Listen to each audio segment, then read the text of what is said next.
We're going to be talking about a new wrinkle in the news. This is very similar to the notion of sanctuary cities. You've heard of those, of course, and of course that includes small towns and even some states which have declared themselves to be sanctuaries for those in this country illegally. Well, as I said, there is a new wrinkle out there, and it involves some U.S. sheriffs who are pushing gun sanctuaries, imitating, if you will, liberals on the immigration subject. We thought we would talk about that a bit tonight with Emily Taylor, an independent program attorney for U.S. Law Shield, one of the country's leading voices on the Second Amendment, and a former prosecutor. Hi, Emily. Good evening. Good evening. How are you? Fine, thank you. Give us your overview of this notion, if you would. Yeah, absolutely. So what we have are essentially a group of sheriffs who are building off of two separate principles. One principle, that they are law enforcement officers, they take oaths and are sworn to uphold the Constitution. And so one side of this argument is, as what they call themselves constitutional sheriffs, we cannot enforce laws that we believe to be unconstitutional. And they are saying that the restrictions on the Second Amendment are an unlawful restriction on constitutional rights. It's certainly an interesting thought. Now, let's get down to legalities here, as you are a former prosecutor. First of all, in the case of the sanctuary cities regarding immigration, are there legal requirements that, in fact, local law enforcement aid federal officials in enforcement of federal law? My understanding is that there is mandated cooperation with the federal government. And ultimately, the federal government enforces this sort of cooperation through purse strings, right? I mean, that's actually how the federal government twists states' arms into doing virtually anything, into raising the drinking age to 21, right? We tie what the federal government wants to the funds that are given to the states. And so when states refuse to, say, cooperate with ICE in their immigration enforcement, they risk losing federal funding. And so it's a difficult thing for states to do. So we do have an issue of cooperation with these sheriffs, but really we're talking about cooperation between the state and the state, right? Between counties and then the officials on the state level rather than states cooperating with the federal government. But the same purse strings apply, just on a much smaller scale. Mm-hmm. Now, let me ask you this. In terms of breaking federal law, that would be one thing. While I don't happen to support the notion of sanctuary cities, and consider it to be a very bad idea, and I mean quite in favor, in fact, of that leverage of federal funds, which are used in a variety of ways, certainly far beyond sanctuary cities. Anytime any jurisdiction at the state or local level accepts federal money, there are usually strings attached. It could be that you have to raise the drinking age to 21 or what have you. That's a time-honored method. In this particular case, are the sheriffs in question pushing gun sanctuaries against state laws or against federal laws? Now, I'll grant you that most of the gun laws in this country are probably state laws. Yes, so actually they are pushing back against state laws. The federal laws, as they exist on the book, are ones that we are all highly accustomed to abiding by, but it's the state law that these sheriffs find offensive. And I'll be honest, I find them offensive as well. We're talking about states like Illinois, which has a banned gun list as long as your arm. We're talking about states like Oregon, which has recently proposed that you only be allowed to purchase, I think it was 20 rounds of ammunition a month. We are talking about states that go above and beyond crazy when we're talking about firearm restrictions. And so these sheriffs propose, and really, although they're calling themselves constitutional sheriffs and they're sort of grandstanding on a legal argument that may or may not be there, they're doing something. And this is sort of the second aspect that I alluded to earlier. They're doing something that law enforcement has a time-honored tradition of engaging in, and that we really expect them to engage in, and we want them to engage in, which is showing discretion in how and whether to enforce certain criminal offenses, right? Every time an officer sees something that could be a criminal offense, they do not have to issue a ticket or make an arrest. And that's really what they're going to be relying on here. 1-866-50-JIMBO is our number, 1-866-505-4626 on the Bohannon Show. One other thing that we probably should keep in mind here is the fact that, of course, under our federal system, the states created the federal government, and there are rights which, at least on paper within the Constitution, are reserved for the states, whereas municipalities are entirely creations of and subordinate to their states. So it would seem in that regard that there might be a firmer basis of legality for the immigration sanctuaries than for the gun sanctuaries. Absolutely. Bear in mind that if the state wants to see this enforced, they will find a way. The Attorney General's office will initiate lawsuits. Their state-level investigatory bodies will begin to investigate. They can send in the state police to begin enforcement. So there are many options for the state to take back control here should they choose to. And, of course, these sheriffs are elected. I think it's to be seen whether or not they're really serious about this or whether this is the kind of political grandstanding that gets you reelected in your small county, that's a small red county in an overall blue state. We'll see actually where they go with it here, I think, in the coming months. Mm-hmm. Now, as I understand it, this is being felt principally now in the states of Washington, Oregon, New Mexico, and Illinois. Would that be correct? That is correct, yes. And those states all have this large thing in common, right, which is that they are states controlled by Democrats, both on the state legislature and the gubernatorial level, yet they're states that have pockets of bright red and pockets of individuals who, rely on land, who have a family history or a local history of hunting, of firearm activity.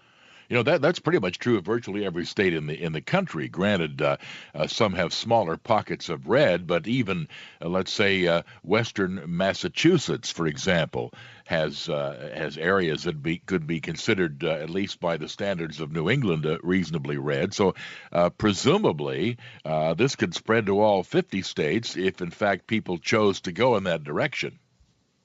It sure could. And again, it's a matter of how aggressively the state wants to go after their sort of dissenting bodies here. And I suppose that there are some states that know that the state will go after them if the county sheriffs make this sort of decision, and some states who think it's a better gamble. My guess is the ones who are going for it right now understand that perhaps the risk is low that the state will take a large-scale action against them.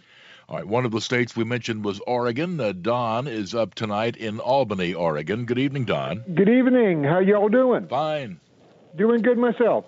I was just going to say, I'm certainly aware from the news coverage of the accusations against President Trump, but I'd ask, where's the proof? Well, I'm not sure if you're listening to the show, Don, but we're talking now about gun sanctuaries. Are you aware of what our subject matter was? Oh, sorry, not gun sanctuaries. I'm all for people. I'm all for people having the right to own firearms. Yes, that's true. And all right, we'll put you down. Let me put it this way: how would you feel about a local sheriff in Oregon who stood up and said that we will not enforce a certain state gun control law because we consider it unconstitutional, since that's the subject at hand? Oh, I could see, like I probably said before, keeping lethal weapons out of the hands of proven whack jobs. Mm-hmm. Well, all right, that's not directly what we're talking about, but certainly grist for the mill here. All right, let's go to Sharon in Crane, Missouri. Good evening, Sharon. Good evening, Jim, and to your guest.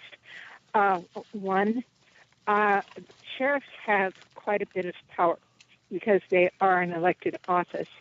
And I would fully support any sheriff in my state of Missouri who would stand up to an unconstitutional law.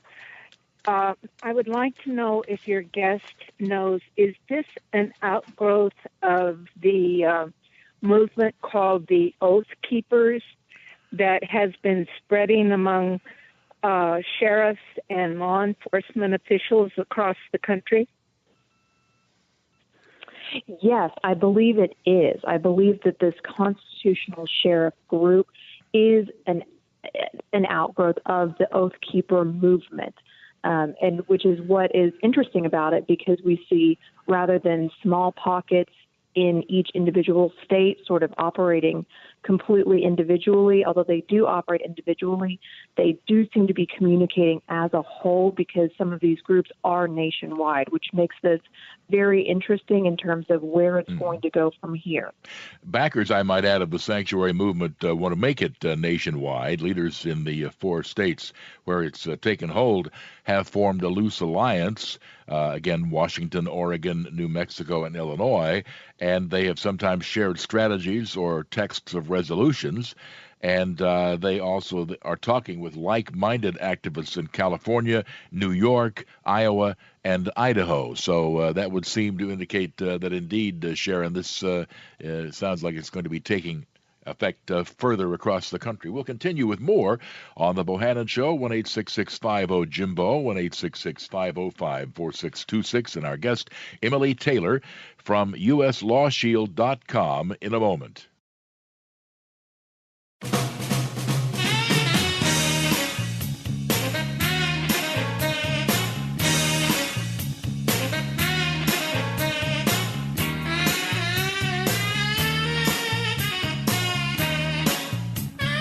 Welcome back to the Jim Bohannon Show at 1-866-50-JIMBO, 1-866-505-4626. A new wrinkle on defying superior authority, in that sheriffs in 4 states, and in fact 4 others were talking about this same idea, are now moving to defy state gun laws that they consider to be unconstitutional. And we're talking about that with Emily Taylor, an independent program attorney with the group uslawshield.com, a Second Amendment support group. We have a call from David in San Francisco. Hello, David. Yeah, how are you, Jim and Emily? I'm not sure if there was a famous book out of the 1960s called Ecotopia, where there were a bunch of different corporate types that decided to carve up America and create little fiefdoms, corporate states, basically. And I'm just, looking at this whole thing. If a whole bunch of guns, 25 million guns, were sold in something like 6 weeks after the first shooting in Connecticut, 25 million, somebody's putting together a coup out there. And are you trying to seriously tell us that it's not a smart idea for America to keep track of whether or not coups are brewing? First of all, we have absolutely zero evidence that anybody is putting together a coup. That's A. And so B, I think it's safe to say that both Emily Taylor and I are opposed to coups. Correct, Emily? Yes, absolutely. Right. But bear in mind, we have federal restrictions against creating a national gun registry, and we do that for a very good reason, which is that the Second Amendment is imposed to protect the people from a tyrannical government. And our firearms aren't good protection if the tyrannical government knows exactly who has everything at every moment. So I think a coup is highly unlikely, but also we're going down a slippery slope when we say it's okay to study these things too harshly. Doc in Wilmington, Delaware, next up. And hello, Doc. Welcome. Thank you, as always, for taking my call, Mr. Bohannon. Mm-hmm. I'd like to ask your guest 2 questions. One about the original intent of the Constitution and the framers in the Federalist Papers, wherein Alexander Hamilton states, and I quote, "The militia is nothing less than the body of the people armed." Secondly, the question I asked of Dr. John Lott, I asked your guest since she is a lawyer of high repute. What does she think the current makeup and the future makeup of the Supreme Court will be, where many of these state laws will be struck down where finally we'll get a ruling from the Supreme Court which states that the Second Amendment, no pun intended, Mr. Bohannon, finally trumps the 10th Amendment, states' rights, where no state shall make a restrictive law on firearms whatsoever. Interesting thought. All right, those are our interesting thoughts all the way around, Doc. Mike, first of all, I'm not sure how many gun control issues are coming before the court in the near future. I believe there may be one involving a New York law. Would that be correct, Emily? That is correct. And it's the first time in recent memory, since the Heller case, in fact, that we have seen the Supreme Court take up these issues. And up until now, they have simply let these ultra restrictive gun control states impose whatever restriction they want, so long as it doesn't interfere with self-defense within the home. And this is very exciting, because if they're taking up a challenge to this New York law, our hope, particularly with the present constitution of the court, is that they are taking it up to strike it down and to say something else about what the Second Amendment really means. So it's incredibly exciting. And original intent is one of my other most favorite topics, being an attorney and a Second Amendment sort of nerd here. And I think that it is incredibly important to keep in mind that the original intent of the Second Amendment was to arm the citizenry with the same weapons the government had. And that's something we've really come away from. Well, of course we've come away from it, because you just can't hand out tactical nuclear weapons at your local gun shows. I mean, granted the original intent, but the original intent came about at a time when they had no concept of where weaponry would go. Absolutely. No, I think we can all agree that we don't want everyone out there having nuclear arms. However, when you think about things like the government trying to strip us from, a quote-unquote high-capacity magazine, assault weapons, again, I say that with my air quotes on. Exactly, because mostly you find that people who try to define assault weapons are talking about, well, they're dark and they've got a pistol grip and they look really sinister. I have suggested on the air that we start making AR-15s, for example, pink, so that at least part of the assault weapon argument would disappear. Exactly. But, keep in mind that the assault weapon of the day, when we're talking about drafting the Constitution and the drafting of the Bill of Rights, was exactly what they wanted the citizenry to be able to have. So in keeping with the original intent, of course, we cannot interpret the Constitution exactly as written, because times have changed, but we have to consider and we have to keep as true to the original intent as we can feasibly. And to do that would be to keep the citizens armed in such a way that we can repel tyrannical government. Again, we're talking with Emily Taylor, who is with the group uslawshield.com. We're talking about a move by some sheriffs across the country, right now in the states of Washington, Oregon, New Mexico, and Illinois, but others are making noises in 4 other states, California, New York, Iowa, and Idaho, about defying restrictive state gun laws. Back on the Bohannon Show in a moment.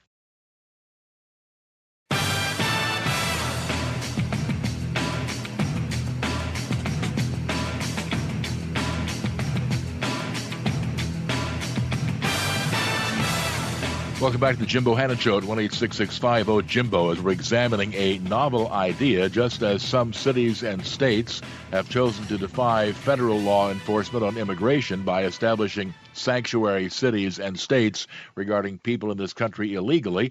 Now there are sheriffs in a number of states which are considering doing much the same regarding state laws that they consider to be unconstitutional encroachments on the Second Amendment. This is officially underway in the states of Washington, Oregon, New Mexico, and Illinois, and there are also like-minded activists having spoken up in California, New York, Iowa, and Idaho. And one would imagine that publicity such as this tonight will probably lead to a rapid growth of such viewpoints. Terry calls in from Mount Vernon, Illinois tonight, a listener to WMIX AM 940. Good evening, Terry. Good evening, Jim.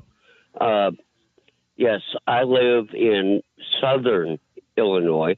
Absolutely. And our county is already sanctioned as a gun-safe area, so we don't have a problem with our guns, being confiscated.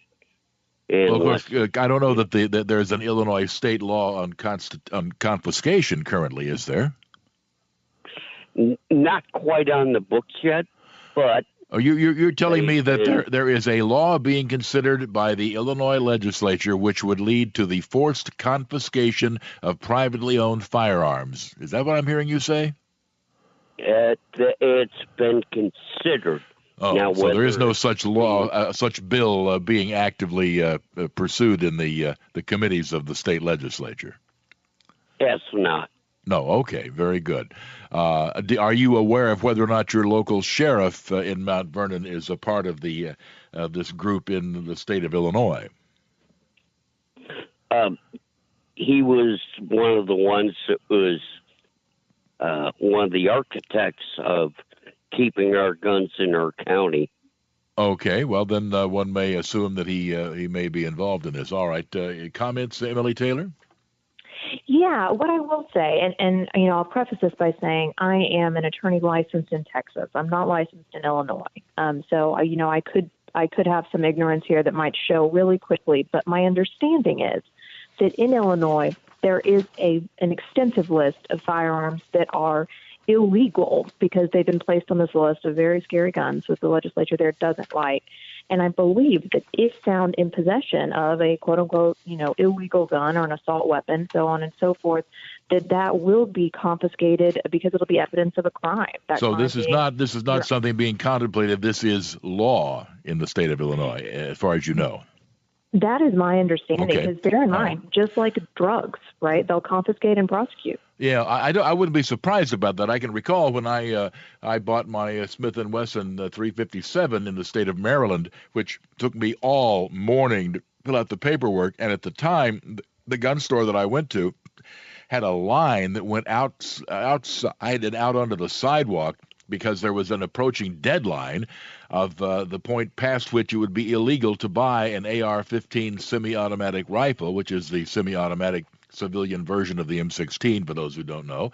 And these were people lining up to buy theirs before that law took effect. Now, I would assume in a case like that, Emily, that if you in fact purchased your gun, your AR-15 before the deadline, at least the way it sounded, you were grandfathered in, that the whole thing hinged on the date of purchase, correct? Yes, many states have grandfathered in older weapons. Okay. Colorado is a good example of that, but there are some. And in fact, I believe, New Jersey is one that has a huge list of weapons that are quite simply banned. New York is another in which if you possess, you are committing that criminal act. It's nuclear waste, essentially, as far as the state is concerned. Yeah. Let's take a call from Dean in Aberdeen, Washington, another of the aforementioned states. Hello, Dean. Hi. We recently, a law was passed in Washington that made any semi-automatic rifle classified as an assault rifle. So your 1022 is now an assault rifle, and it's been challenged. We have a lot of sheriffs that have said, hey, this is unenforceable. We can't enforce this because it's unconstitutional. And there's been a rash of laws that have gone into effect that they're not enforceable. There's not enough paperwork that's been done, or not enough history of paperwork that's been done to document if something has been enforceable from a date of sale or something like that. So they don't have the resources to enforce. But our sheriff is one that signed that petition. So. The 1022, for those who don't know, is a semi-automatic 22 caliber rifle. We're not talking about a heavy round here. No, it's not. Well, no, but a 5.56, a 223 is not a heavy round either. Well, but he is now talking about the round that is used in the AR-15 and the M16. No, but it has a huge wad of powder behind it. The actual round itself is about the size of a .22 caliber rifle, but the wad of powder behind it is considerably larger. Well, the velocity at which the round travels and does the damage, but a 22 is one of the most dangerous bullets, on the planet, because it ricochets off the bone in your body and makes Swiss cheese out of everything inside you. The 22 is going to have a distinctly strong impact. All right, comments about what Dean had to offer us tonight, Emily? Oh, sure thing. Well, my first comment would be, in Texas, we call that a varmint gun. It is a varmint gun. You're not going to bring down a deer with a 22. Yeah, that's shocking to me that I had not heard that was on a list of assault weapons in Washington State. But your caller's point is actually really important, because we see that a lot of these gun control measures that are being proposed, passed, and written into law are practically unenforceable, which is good for us, but just bad in general if our lawmakers are putting things into effect that have absolutely no practical value to the constituency. Then it's just all politics. Well, it's harassment, isn't it? I mean, isn't that the point? It may be impractical, but if we harass people enough, eventually we'll cut back on gun ownership. Isn't that what's at work here?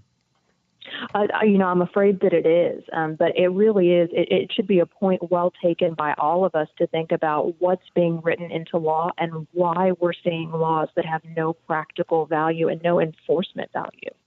1-866-50-JIMBO. And back with more on the Jim Bohannon Show. Emily Taylor from uslawshield.com. We're looking at gun sanctuary cities and counties in just a moment.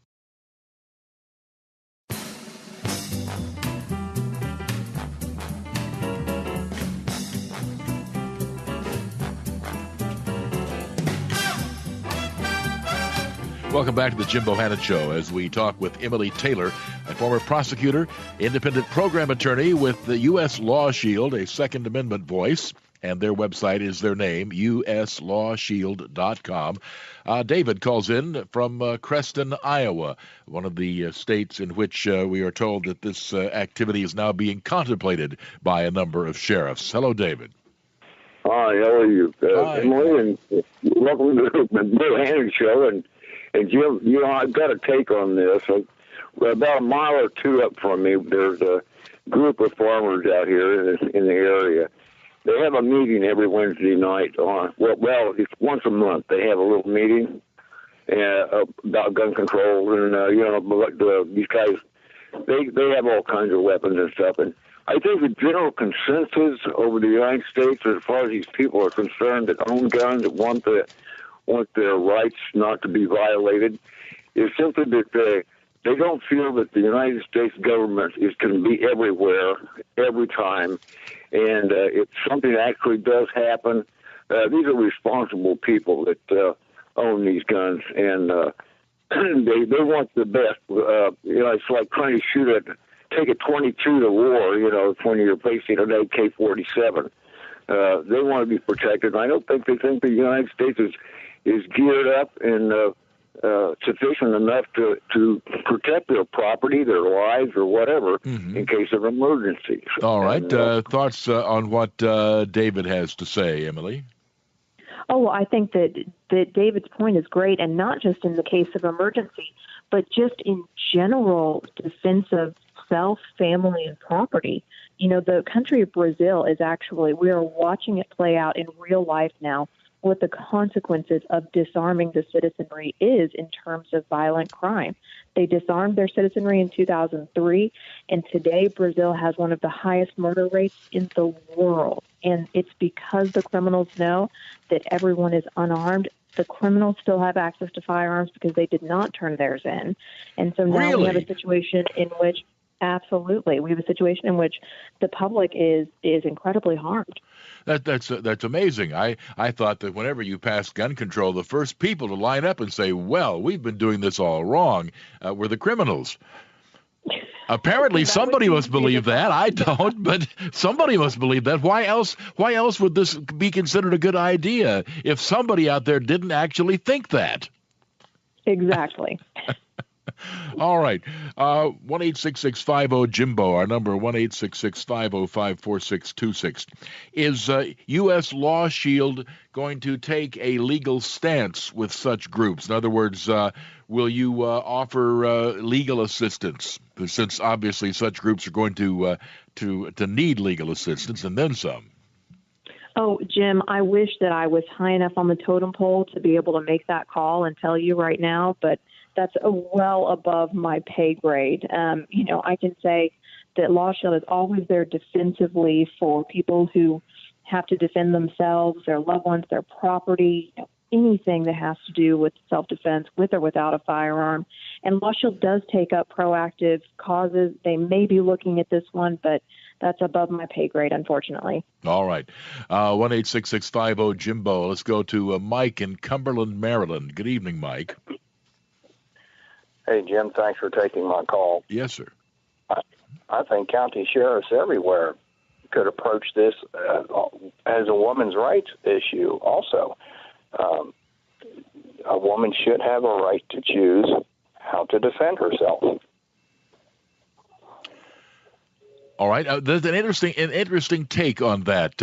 Has this, to your knowledge or in your personal experience, Emily, been ever put forward as a woman's rights issue, given the old arguments of upper body strength and the fact that a gun in the hands of someone who knows how to use it is an equalizer? I have been trying to convince women for years that, that a staunch feminist should absolutely have a firearm because it is the great equalizer.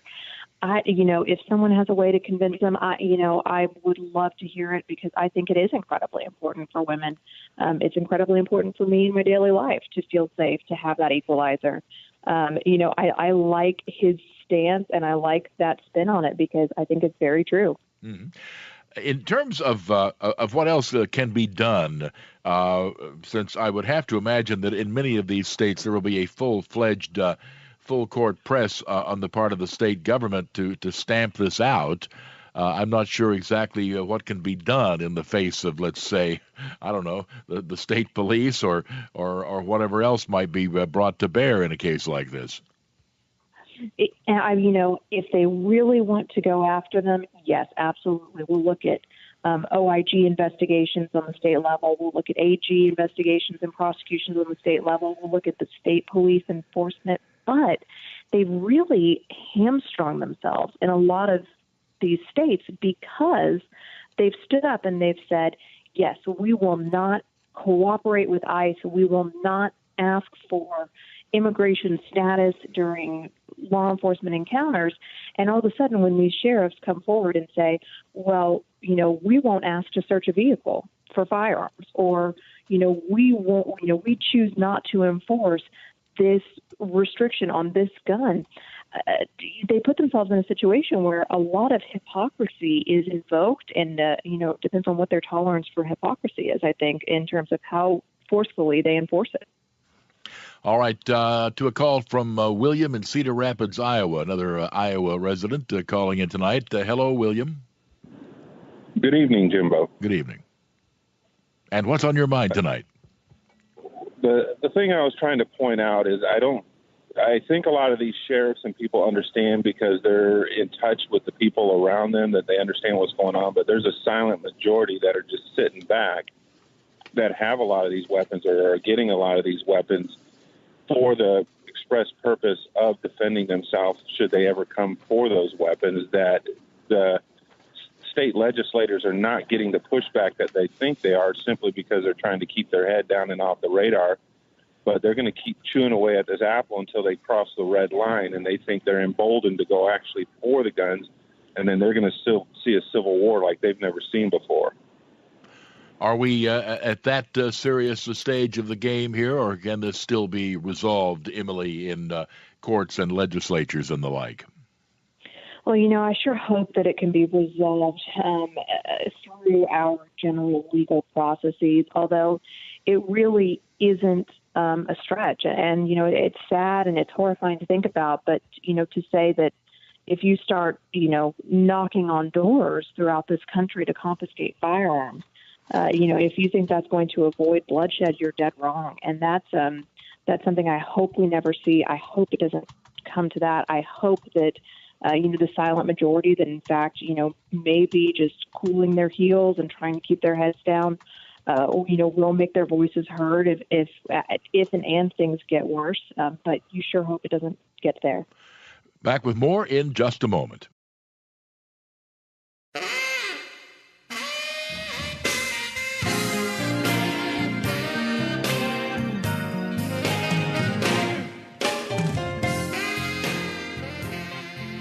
Thanks for being with us on the Jim Bohannon Show as we talk with Emily Taylor.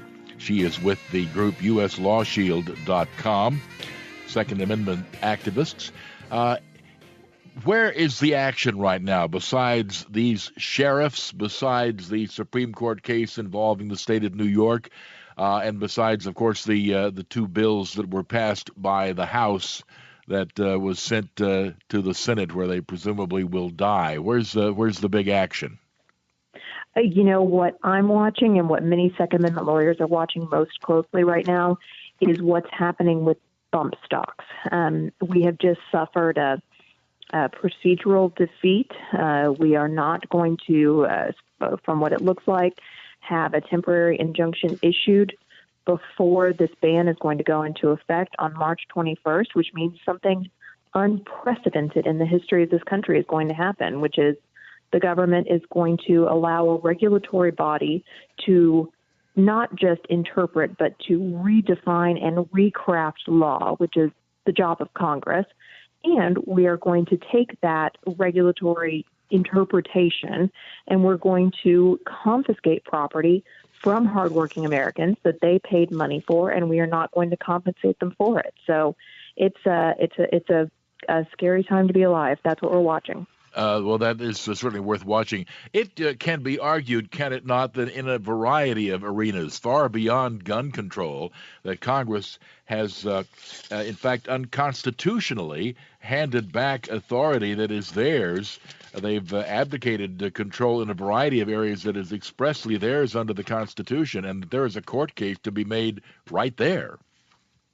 Absolutely. The regulatory bodies in this country have more power now than they ever have. Interpretation and enforcement is really, this is as far as we've seen it go with the bump stocks, but they've gotten darn close to that line before, and it is certainly an issue in many arenas. Mm-hmm. Are you at all optimistic? It seems as though most of the forward movement here is against the Second Amendment. It does seem that way. I have a difficult time with optimism right now. My optimism lies with that case being picked up by the Supreme Court in New York. I think that I'll put it this way. I'm optimistic on the federal level, but for bump stocks, I'm pessimistic on the state level because it does seem like the state pendulum is swinging the other way. All right. Again, the website in question is uslawshield.com. And our guest, Emily Taylor, is a former prosecutor.